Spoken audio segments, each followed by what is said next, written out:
Our interview this morning is with Addison Ace Rawlins. Ace was born at Big Spring, Texas, November of 1941. He served in the United States Air Force from June of 1964 through August of 1988.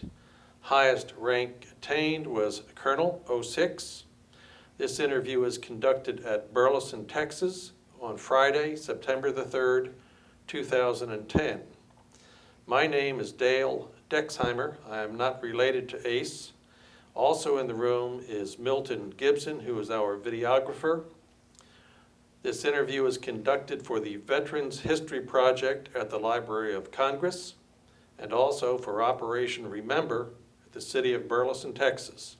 And with that intro, Ace, we'll let you tell us your history with the U.S. military. Okay, be happy to. I went into the military because I knew since I was knee-high to a duck that I wanted to be a fighter pilot. So the obvious way to be a fighter pilot is to go fly for the military, and I did that. So I attempted. First off, let me back up because everybody always asks. I go by the name Ace Rawlins. My name is Addison Clark Rawlins III, and in Texas we went by our initials. Mine had been AC. And as a kid growing up, it was easier for the kids to say Ace than AC, so that's how I got that number. And it stuck with me and it lasted, so that was okay. But I never shot anybody down, so I didn't earn the name. At any rate, I graduated from Rankin High School, Rankin, Texas, and like I say, I always wanted to be a fighter pilot, so I tried to, and I just heard about the Air Force Academy starting up in Colorado. So I applied for that and wasn't smart enough to get in the first year, so I went to Texas A&M for a year. And while I was down at Texas A&M, I was attempting to get an aeronautical engineering degree while I was there. So I tried again for the Air Force Academy, and this time I was selected, and that was wonderful because I was flunking out of A&M. So anyway, I went to the Air Force Academy then for 4 years, and I was able to graduate. I graduated. I wasn't the last man in the class, but as the last man was, as I got up to get my diploma, you could hear the swell of the audience as they were anticipating the goat coming across the stage. Anyway, I graduated, went on to pilot training in Del Rio, Texas, and there I began to do what I wanted to do, and so I ended up graduating number 1 in my pilot training class in Del Rio. And at that point, I was trying to get into air superiority machines, and the only fighters, F-100 backseat of an F-4 and F-105s, and so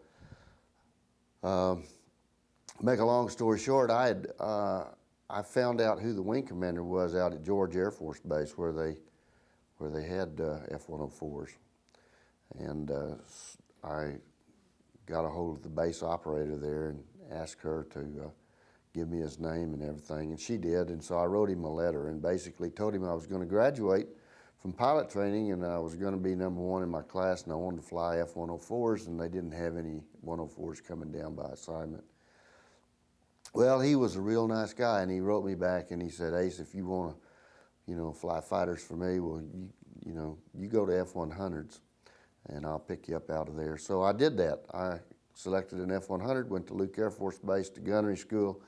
He then came down by name assignment on me, and what that did though was it opened up an opportunity for several other guys that were going through F-100s at that time.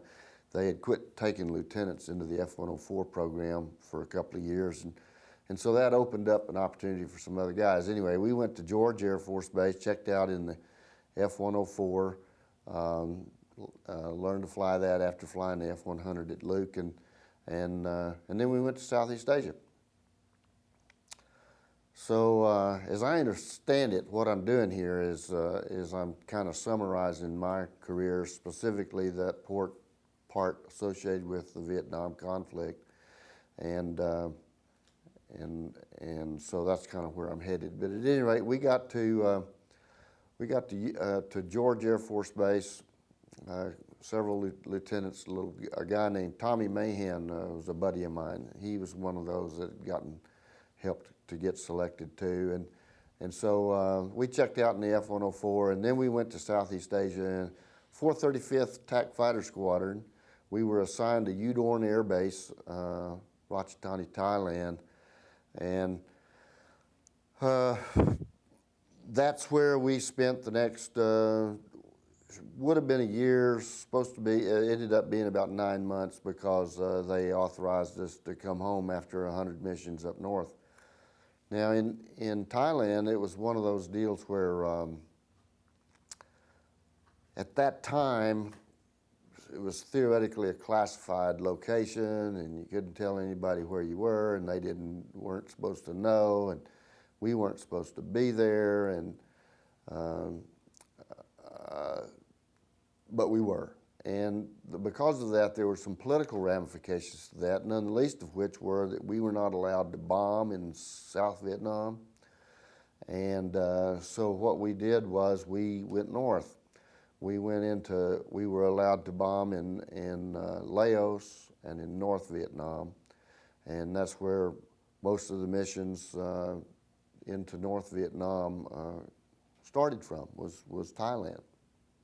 Karat, Tak Le, Utapao, where the B-52s were. Karat and Tak Le were F-4s and 105s, and Ubon was F-4s. Now, our wing commander was a guy named Robin Oles, a wonderful fighter pilot and tremendous guy.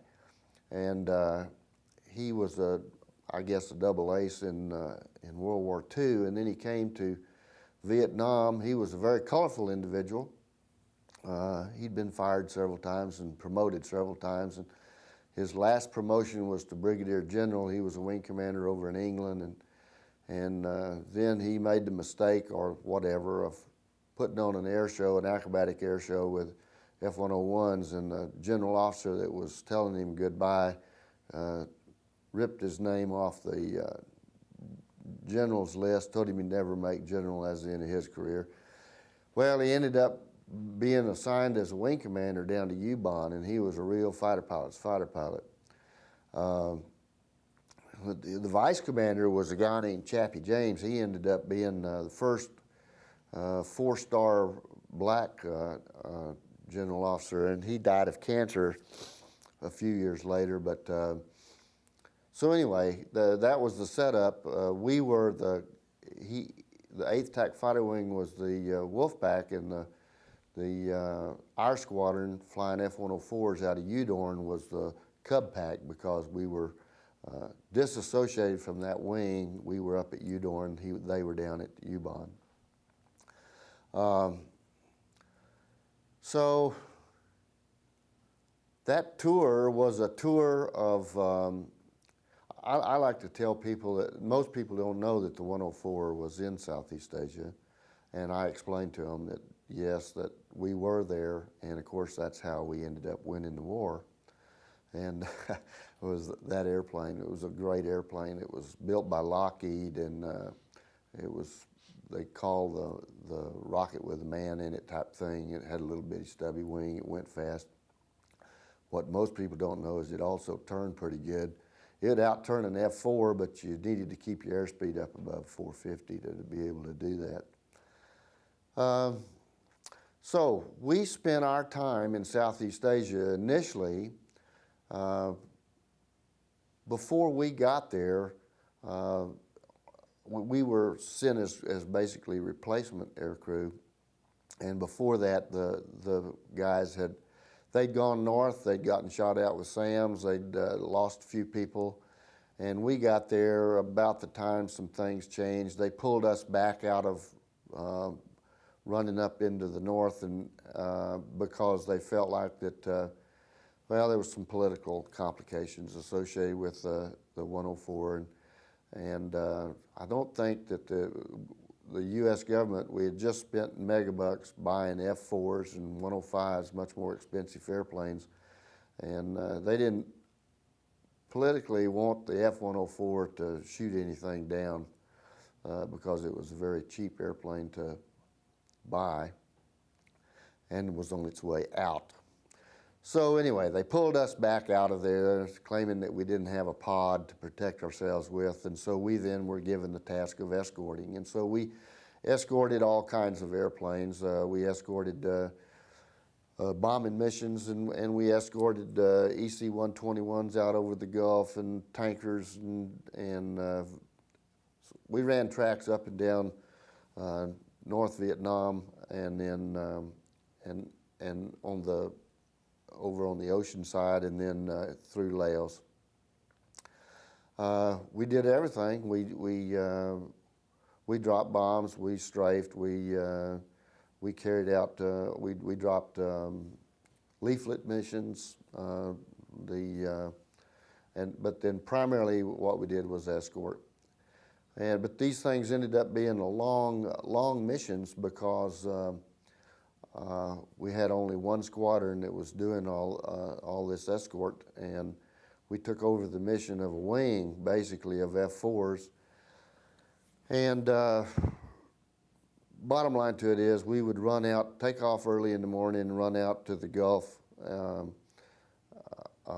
We'd stay on station anywhere from 4 to 6, 7 hours, refuel every hour, hit the tanker, and then basically come home. And on days when it wasn't too much going on, then we'd, after we landed, we'd load up with a load of bombs and go up into Laos and drop up in the Sam Nui Bam Bam area.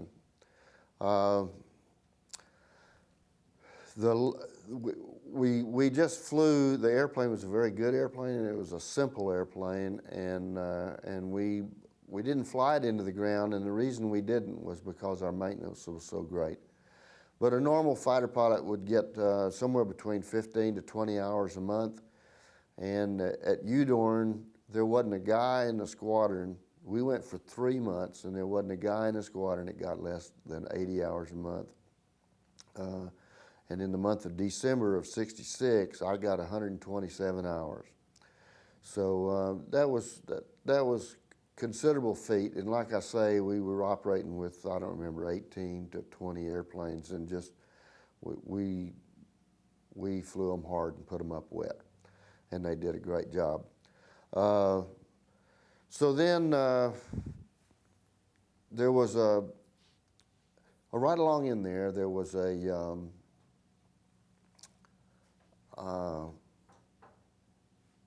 Robin Olds put together a mission because the thuds had been getting shot up pretty good going into North Vietnam, and it was the same old thing day in and day out, basic same TOTs. The thuds would go in, and then the bad guys knew we were coming, and where we were coming from, and then they laid in wait, and then they'd pop up their air-to-air interceptors, MiG-21s, 19s, 17s, and they were having a field day with our thuds. And so Robin Olds put together a mission where it was called Operation Bolo, and it was he stuck the F-4s up for air-to-air, simulating the fact that they were thuds. They took on the thud call signs, they flew the thud profiles, et cetera, and then basically when the MiGs came up, what they were against was air-to-air configured F-4s, and they got 7 MiGs that day. It was a great mission. The reason I bring it up is because I was lucky enough to get to go on that, but because we were in the Cub Pack, if you will, we were not involved in the primary mission, and we we went north, orbited the black at about 8,000 feet for 45 minutes or so, and we were supposed to be there to protect those guys. If they needed any help, they'd call us in. They never called. So we missed out on a great opportunity there, but it was a super mission that day.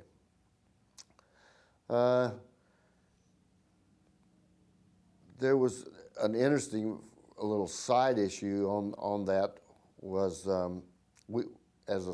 our Colonel Preciado, Bob Preciado, was the squadron commander of our outfit, and this mission had been on again, off again. The weather was bad, et cetera, et cetera.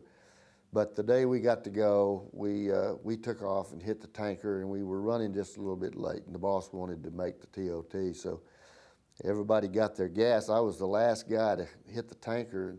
Everybody got their gas, and the boss pressed off with the rest of the squadron and said, "Catch up when you get your gas, Ace." And so I got kind of miffed under the collar, and I was hot. And anyway, I got onto the tanker. I was getting my gas real good, but then they were starting to go out of sight up there to the north, and I wanted to get with them. And so I yanked it yanked the power back and dropped off the tanker. And when I did that, I popped the speed brakes.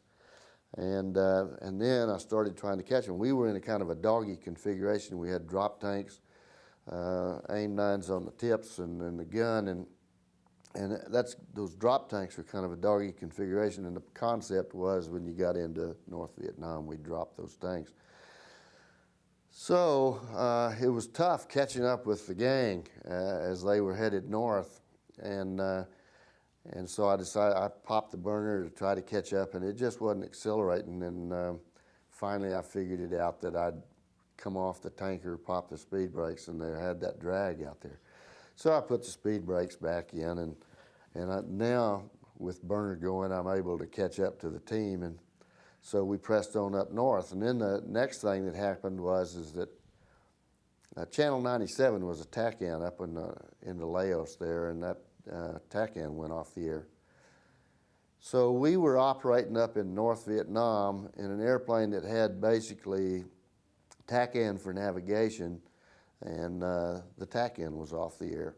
And so we didn't know our exact location, and there was an undercast, and we orbited over the top of that undercast in bad guy land, and did that for 45 minutes. We saw one MiG, and that's all that we saw, and he was a long way away, and no opportunity to get him. Then it came time to go home, and so it just took us a little longer to get home than it should have. So we figured we must have been up around China someplace. But all's well that ends well. At any rate, so that we came home, flew our airplanes home. They brought the whole unit home in that summer, somewhere in the neighborhood of June. We overflew the United States and landed in Puerto Rico, and gave our airplanes to the Puerto Rico Air National Guard. So that was a good deal. It was the end to 9 months of really good flying for a young lieutenant. Lots of good education and lots of good flying and comradeship with the guys. We had a great squadron, and it was a great way to spend the year. While I'm on that, do I have time to give a little, okay. I just want to go on record. I do not have the normal opinion of why we were there and what we were doing in Southeast Asia. I do not have the party line on that. In my personal opinion, we were there for the right causes, and we did our job well.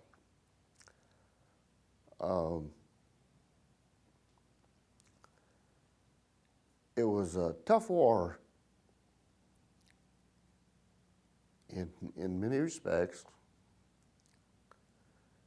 because of the American people.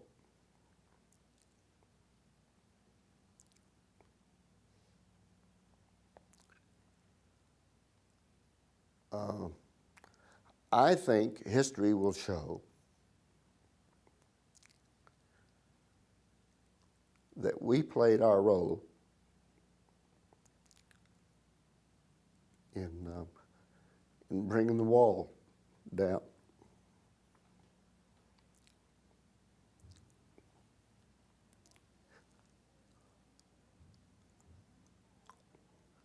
So, I've said that.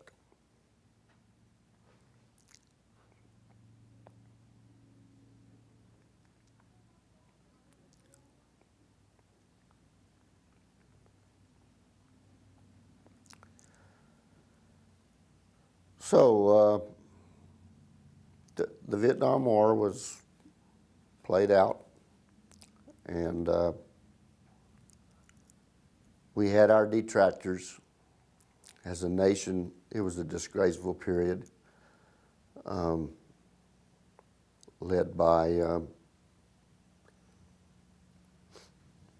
anti-war proponents who got their say, and one of those even came home and tried to be the President of the United States. What a disgrace, John Kerry.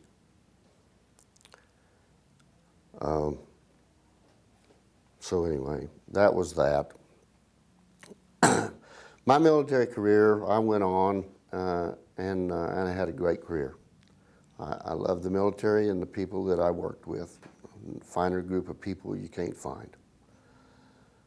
I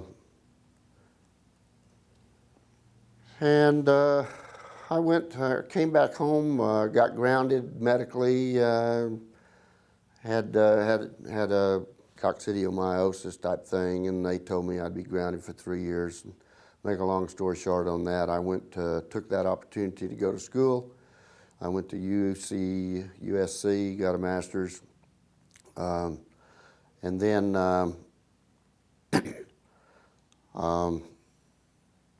got back on flying status all within a year. Came back to Luke, began to instruct again. I was a 104 instructor there in the German program. And then I got a tour with the Brits. So I went on a 3-year exchange tour with the Brits. Came back from that tour with the Brits, flying the Hawker Hunter over there, and came back from that, went back to Southeast Asia the second time. Second time was a quick, it was a 5-ride checkout in the F4 back in at George again. Got my checkout, went back to Southeast Asia, and as luck would have it, the war basically ended after I got back over and flew a couple of missions and then got back. So the war was over, so it became a peacetime operation out of Udorn. Went right back to Udorn, same ops building, same squadron facilities, even had the same hooch lady. And that was kind of interesting. And she remembered me. I couldn't believe it. I walked onto the base and, Lieutenant Rawlins. I said, no, I'm a captain now. And so anyway, but that was good. I'm going to back up. I got one more story on the first tour, Southeast Asia. We'd been out on a mission out over the Gulf of Tonkin, and had come home, and Lee had brought us back with plenty of gas. We had 2,000 pounds when we got back into the area at Udorn, and so he brought us back to the pattern, pitched out, turned downwind to land, and the wind kicked up. There was a thunderstorm forming up over to the edge. And so he turned base to final, and I'm right behind him, And there was construction going on down at the approach end of the runway there, and so as this thunderstorm kicked up, well, it started kicking up dust, and he goes into the dust, and I can't see him. And so I held high just above the dust, and then he pops out of the dust and lands, and so then I'm too close to land. So I take it around, jump up on the downwind, tell the tower I'm going to land, and the tower says, negative, the field is closed, it's IFR, you know, go to GCA. So I said, well, no, I'm going to land. No, they said, the field is closed. So being a young lieutenant that did what he was supposed to do, well, I said, okay, so I went to the GCA pattern. They stuck me in a pattern off over to the side to bring me in, and about that time this thunderstorm hit the airfield, and it was 35 knots, blowing rain, 0-0 on the visibility. So anyway, I set out in a holding pattern and orbited, waiting for that thunder shower to go away, and it never did. And in the meantime, here comes an A1. He'd been all shot up, and they stuck him in the pattern in front of me. He made 2 attempts to find the airfield, and he couldn't find the airfield. Now, he's a prop-driven, slower airplane. So I'm flying this 104 that's a little bit faster. And so finally, I got all caught up in all this, what all was going on around there, and I failed to make the decision to go someplace else and land. So now I'm down to a point where I don't have enough gas to go anyplace else and land. So I told him, I said, well, you know, you need to give me an opportunity to land. And so they said, well, the field's closed, and 0-0 blowing wind, you know. And so I said, well, you need to at least let me give it a shot, otherwise I'm going to have to jump out. So they stuck me in a pattern, and here we go, and we start making this approach, and then the radar goes off the air. So then they had to get out, and they gave me what they call a surveillance approach.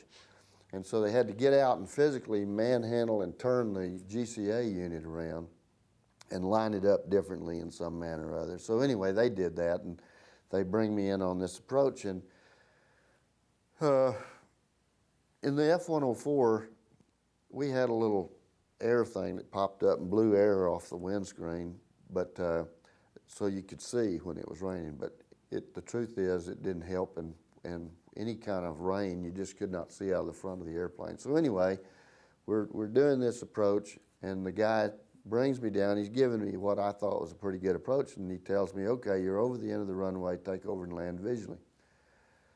And something just doesn't seem right, and I can't see out the front, but I can look down to the side, and I'm right over the housing area, and the antennas are whipping by. And so now I know where I am. And about that time, so I tell him I'm going to be on the go, and I had 250 pounds of gas left, which is not a lot. And so I look down, and I know where I am, and so I tell him tell the tower that I'm going to land the wrong direction. So I bend the thing away from the runway, throw the flaps full down full, and then bend it back around to the right. And now I've got the visibility now has kind of popped out of the cloud right there at that point. So the visibility's good, but now I'm landing downwind with a 35-knot tailwind. So turn it around as hard as I can, get this thing on the ground, put it down, pop the drag chute, take the tail hook, put it down, catch the barrier, roll to a stop, and the engine quits.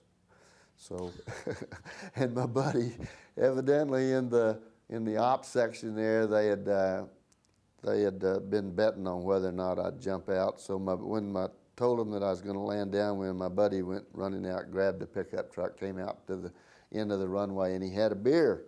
And he was standing there with this beer, and he says, "Don't shut it down, Ace, don't." I said, "I didn't shut it down." So anyway, that was that quick and dirty story.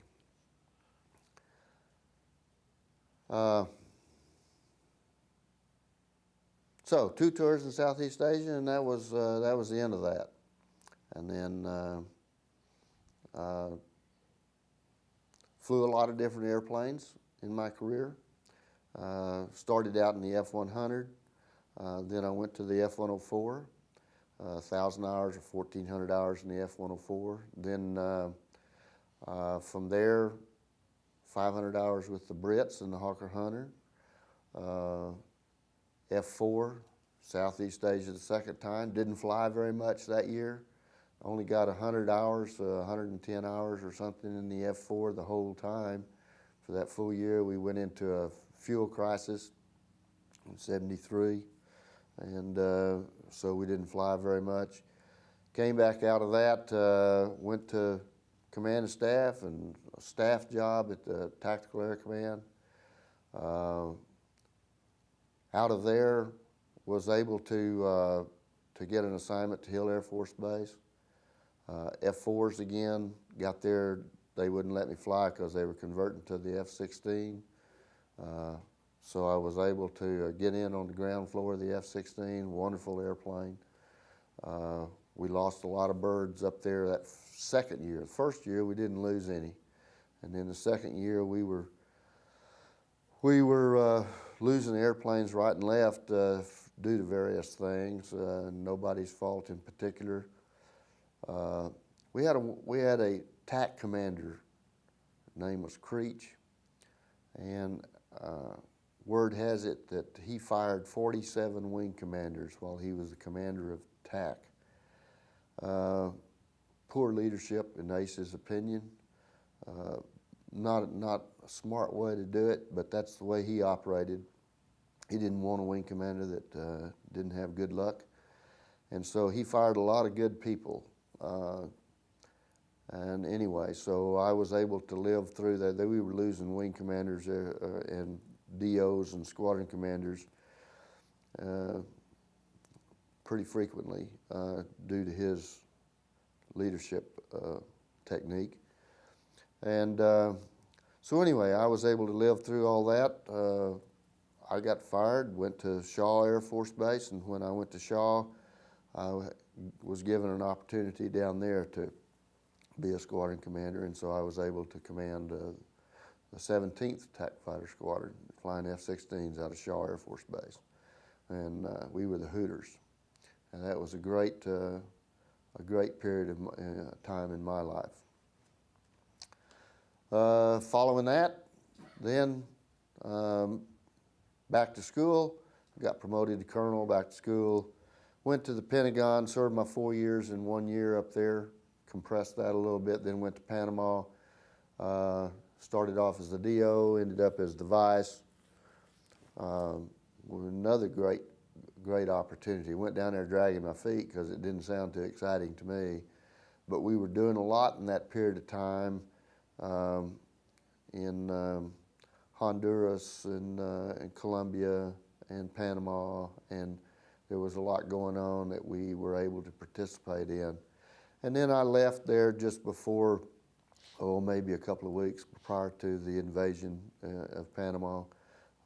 So we had dealt with Nicaragua, with Noriega and the gang, and so that was the end of my Air Force career. Great time. Very proud of my service with the Air Force. That's a whale of a story. It really is, sir. Did a lot in those, 24 years? 24, yeah. Yes, sir. I have some questions here, Ace, not necessarily in chronological order, but first one I had was the nickname, and you already went through that. You were number one in your class at Del Rio. Right. I just got to ask, how many people in the class? I don't remember, 30, something like that. We had, at that time, we had pilot training bases all over the United States. I think we had 9 or something or other like that. And in those days, in order to get the assignment that you wanted, it went by order of merit. So I knew that I had to graduate high in my class in order to be able to be a fighter pilot. So I did. I got the one F-100. The books at the academy were one thing, but then when you got in the airplane, it was a whole different. Yeah, that's an interesting thing because I went Did what to you liked. Yeah, that's right. When I got to the academy, My first year at the academy was really very easy because I had just gone through the whole military deal down at Texas A&M, and I'd gone through the academics. And so when I got to the academy, I was just repeating all that freshman stuff again. A lot of my classmates were whining about how tough it was militarily, and I was leading raids through the steam tunnels at the academy.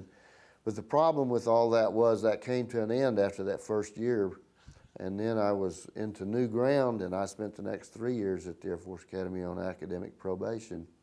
And so, as an example, when I was fixing to graduate the academy, I called my wife's mother, and I said, "Georgia, have you sent out those wedding invitations yet?" She says, "Well, yes, I have, and why do you ask?" I said, "Well, I may not be able to make it." I was going into finals with, I think it was 2 or 3 Fs and a couple of Ds. And so anyway, they were great at the Air Force Academy because you could go get as much extra instruction as you wanted, and I worked my butt off, and anyway, I passed, and I graduated. And but, just like you say, yeah, I'm not all that smart, but I graduated, and when I got down to pilot training, I knew what I wanted, and I worked real hard at it, and so I did. I graduated #1, and so that's a point that I'd like to make to all the youth around the world, and that is, you know, even if you're not real clever, if you know what it is you want to do, then you can spend your time and your effort and your energy doing that, and that allows you the opportunity to compete with people that may be more clever than you and that aren't spending that effort and that time. Regardless of those probationary years, you still had a whale of a career. And I think that says something about the opportunities that the military provides. Absolutely. When you got to Southeast Asia, you were in the F-104, which there weren't a lot of in Southeast Asia, We had the 1 squadron. right? And after some period of time, you got to fly escort missions. But initially, were you flying bomb missions with the thuds when you first started? We didn't really, oh, let me go back and say the squadron did that before I got there. And then after I got there, just about the time I got there, we'd been pulled back out of North Vietnam. So we weren't running bombing missions downtown. Downtown was around the Hanoi area. What we were doing, though, was we were running escort missions. We were dropping bombs in Laos and in the southern portion of North Vietnam. So we did, yeah, we did bombing missions. We did not physically bomb in the Hanoi area. We did bombing missions throughout the southern part of North Vietnam. Was the 104 designed and built for bombing missions, as say the 105 was? Well, see, neither airplane was in the mission that they were designed for. The Thud had an internal bomb bay, and it was designed for long-range nuclear delivery. But it had a tremendous weight carrying capability, and it was fast, and so it was bombing. That was its primary mission. The F-104 was designed as an air superiority airplane, a fighter, and it went from day to all-weather fighter. But the bottom line to it is it had a secondary capability to carry bombs, and so yes, it could. We could carry 2 750s, 1 under each wing. You could even carry 3 if you stuck one on the center line, and then we had the gun. So it was fully capable of doing all that. Its primary mission when it was designed, however, was air-to-air. You just mentioned that you called your, I guess, future mother-in-law. So You were not married when you went to the academy, but you No. got married. If you got married while you were at the academy, you were kicked out the door. So basically, a lot of my classmates, when I graduated, they got married right away. Now I did not. My wife and I, we were rocks. We waited 3 days. Did you get to take your family, like when you went to Britain? You take the family with you? Yes. That was a great tour because it was an exchange tour with the Royal Air Force, and I served with the Royal Air Force at RAF Chivener, which is in Devon, out Barnstaple, England, out on the west coast. And we served there for 2.5 years. And like I say, I flew the Hawker Hunter, great little airplane, kind of like an F-86. It did everything at 0.9, you know. I mean, it climbed at 0.9 Mach, it turned at 0.9 Mach, it dived at 0.9 Mach. You couldn't hardly make it go supersonic, but it was a great little airplane, and didn't have any navigation aids, but it was a great flying machine.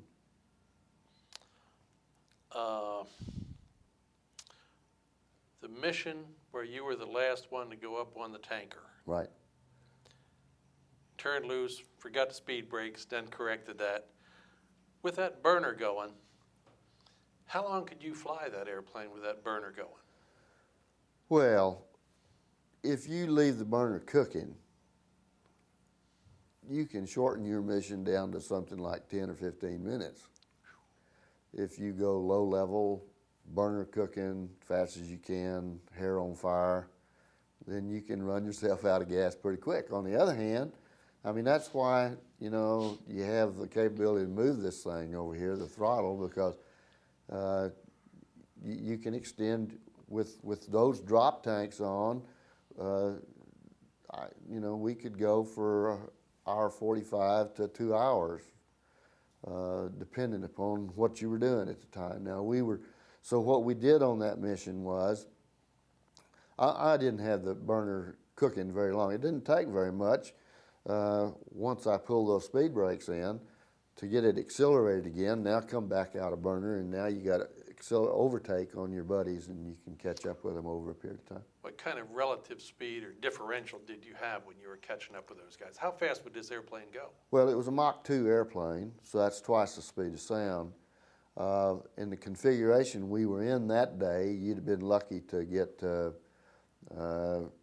it supersonic until you got rid of those drop tanks. Then you could have gone supersonic up to, we had an air refueling probe that stuck out permanently, so that probably restricted us, honestly, to about 1.8 Mach. But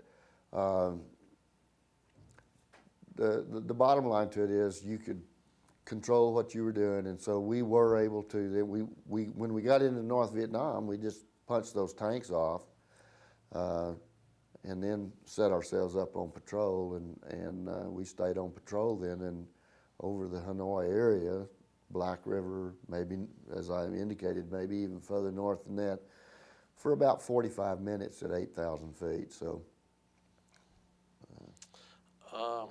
You talked about TACAN.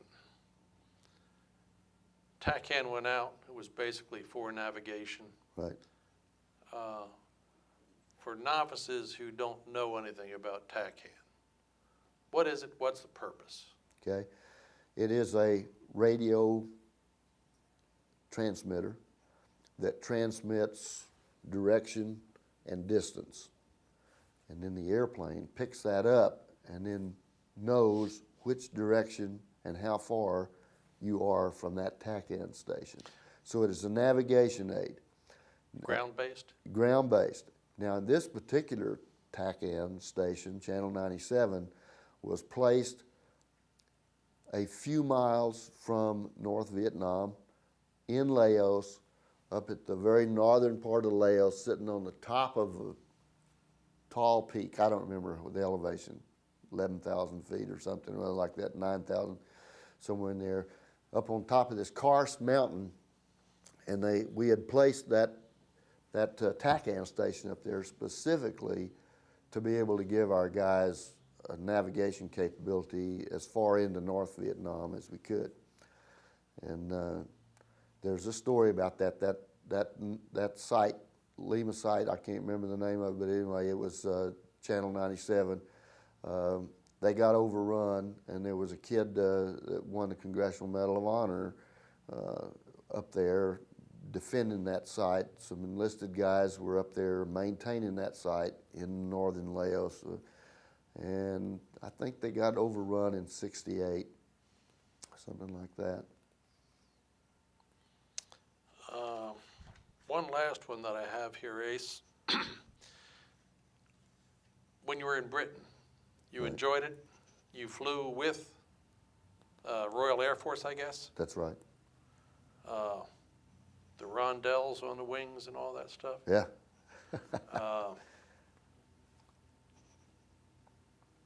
Something about your experience with flying with the British. Did I guess you liked all those guys? They were certainly competent.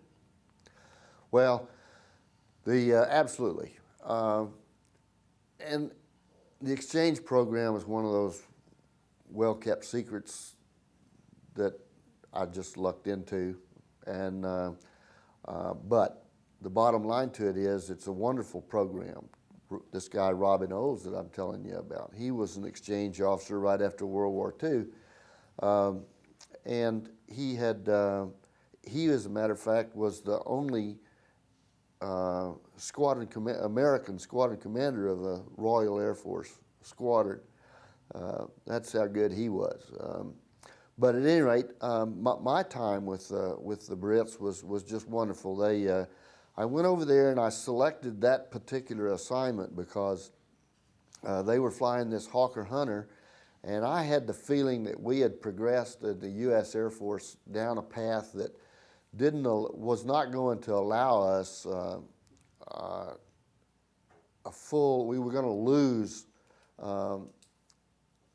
air combat capability within the normal fighter pilot, because our airplanes were built to go fast and hit and run, and we did not at that point in time have a air superiority airplane on the drawing board for turning combat. And so I had in my own mind, I'd said, well, I think I'd like to have a tour with the Brits, because they've got this airplane that continues to do that kind of air-to-air combat, and maybe I could learn a lot from them. And so I went to England, flew with those guys, and I did, and I learned a considerable amount. As a matter of fact, their tactics, they had some tactical formations that I said, wow, this is really good, spread formation. And we were flying Fluid 4 in the U.S. Air Force when I left and went to England, excuse me. And but they flew a tactical formation that was far superior to that, in my opinion.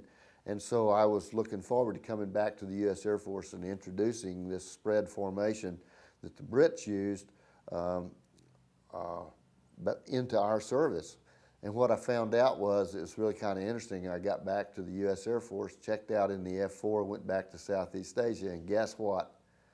We were using that. So we had some previous exchange officers that must have had an influence and brought that formation to the U.S., because obviously for combat it was the way to go.